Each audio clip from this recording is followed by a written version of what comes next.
Aku Pak Misbah, paman dari Ahmad Munir dan Basir. Ahmad Munir itu anaknya baik, cuman jalannya pincang sejak kecil. Mungkin karena itu dia lebih sabar, lebih lembut. Basir, adiknya, beda jauh. Keras kepala, cepat tersinggung, dan sering malu punya kakak cacat. Kadang aku capek jadi penengah. Sering aku bilang, Basir, jangan lihat kakakmu dari cacatnya, lihat dari hatinya.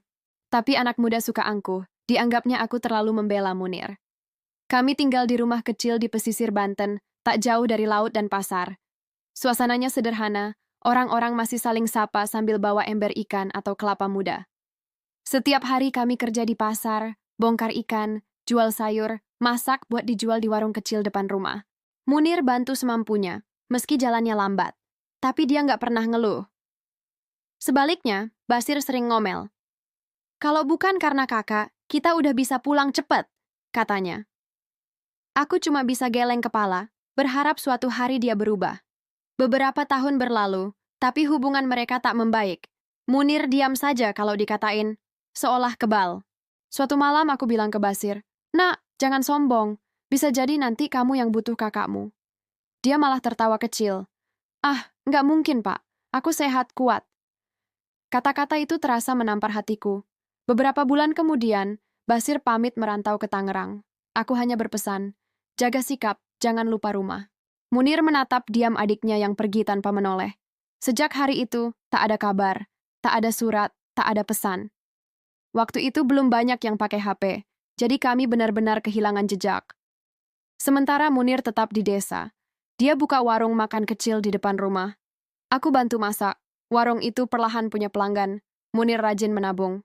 "Pak, kalau rezeki lancar, saya mau perbaiki rumah ini," katanya sambil tersenyum. Aku bangga, anak ini berjuang dengan caranya sendiri. Beberapa tahun kemudian, tanah kampung kami digusur untuk proyek. Kami harus pindah. Dengan uang ganti rugi, aku dan Munir merantau ke Tangerang, sekalian mencari Basir. Kami dapat kios kecil di pinggir jalan, tempat panas tapi cukup untuk jualan nasi. Awalnya sepi, tapi Munir sabar. Perlahan warung mulai ramai. Masakannya enak, sambalnya pas.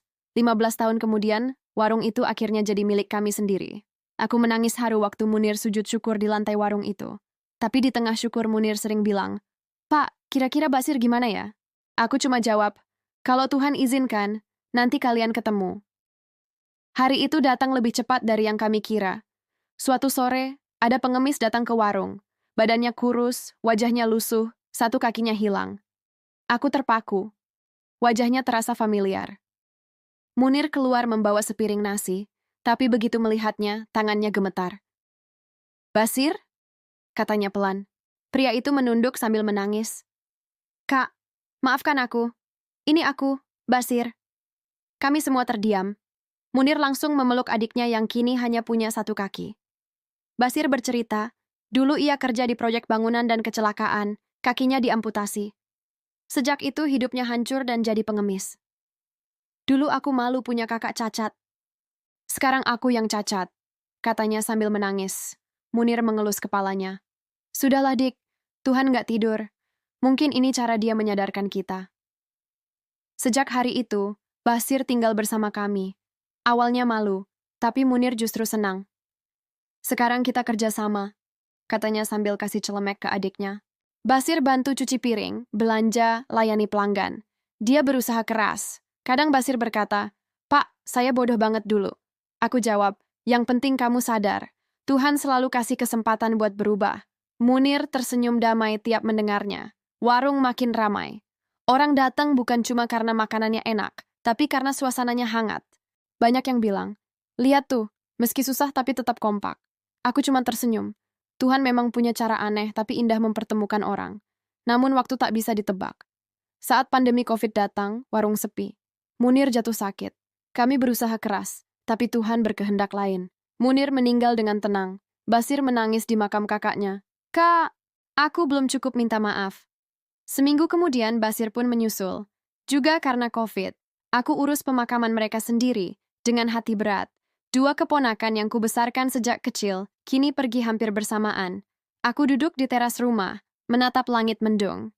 Teringat kata-kataku dulu, jangan sombong dengan keadaan. Sekarang aku tahu, hidup bisa berbalik dalam sekejap. Orang-orang kampung ikut menangis. Banyak pelanggan datang ke pemakaman. Mereka bilang, kisah dua saudara ini tak akan dilupakan. Kadang aku masih merasa mereka ada. Suara mereka seperti masih terdengar di dapur warung. Kini aku sering berziarah ke pemakaman COVID di Kedawung Wetan, Neglasari, Tangerang. Aku tahu mereka bahagia di sana. Karena mereka akhirnya berdamai, bukan hanya dengan takdir, tapi juga dengan hati mereka sendiri. Jangan lupa subscribe ya. Dari kisah ini kita belajar, manusia tak pernah tahu masa depannya. Dulu Basir merasa paling kuat, tapi ternyata dia yang paling rapuh. Dulu Munir sering diremehkan, tapi dia justru yang paling tegar. Kalau kamu masih punya saudara, jangan biarkan ego memisahkan. Jangan tunggu waktu habis baru menyesal, karena harta bisa dicari, tapi saudara cuma satu.